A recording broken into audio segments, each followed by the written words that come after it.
The Dark Zone. It's a grueling gauntlet of frustration and anguish that brings to light the opportunistic impulses residing in the most primeval regions of the human mind. And it's really fun.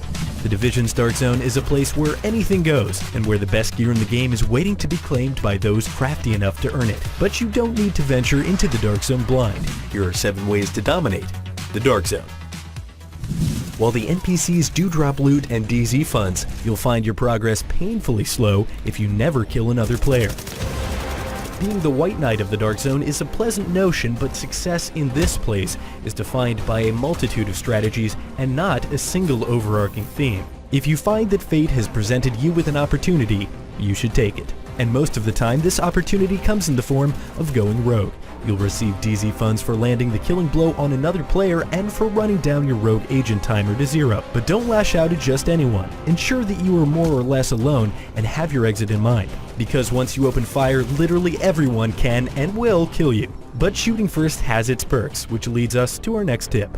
It's no secret at this point that players in the Division can be bullet sponges, which isn't entirely a bad thing, as it gives the gank E time to react and retaliate. But when it comes time to be the aggressor, you need to front load as much damage as possible. Incendiary and explosive shells are nice, but nothing seals your target's fate like being hit with a grenade.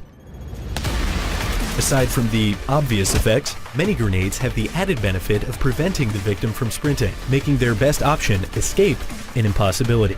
Once hit with a grenade, retaliation is very difficult, but be warned, throwing a grenade quite literally telegraphs your intentions, and with a relatively long fuse time, the wary opponent can dodge roll out and counterattack. Neutralized. The majority of my time in the Dark Zone was spent in isolation, and while it certainly led to some interesting interactions, if you're looking for DZ cash, you'll want to bring a friend.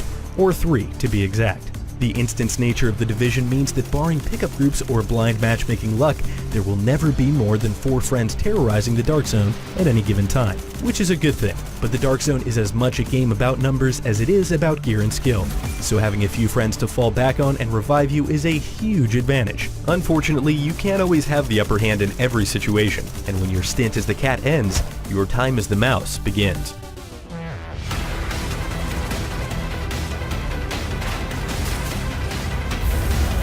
Whether you've gone rogue or attracted the ire of one, running away is rarely a bad move in the Dark Zone. The Division's short supply of crowd control effects means that sprinting and rolling make you difficult to kill, and the ability to heal on the fly makes you all but invincible, unless you're flanked, or outnumbered, or run into NPCs. But if you observe tip number 5, that shouldn't happen.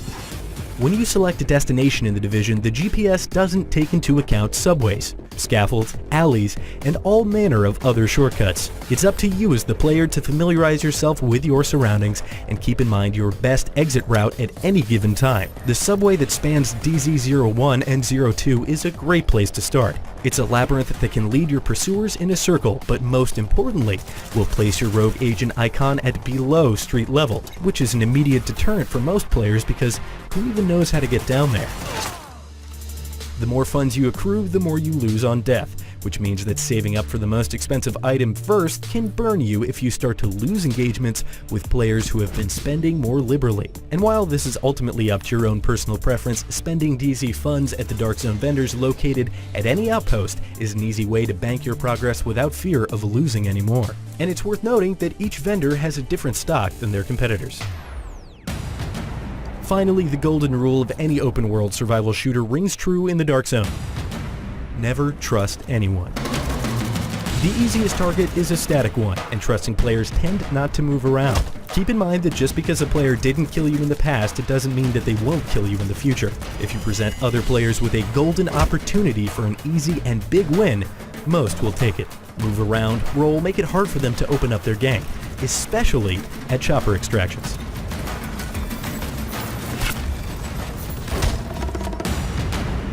Well, that does it for our list of Dark Zone domination tips. What lessons have you learned from your time in the Dark Zone? Let us know in the comments, and for all things The Division, keep it right here on IGN.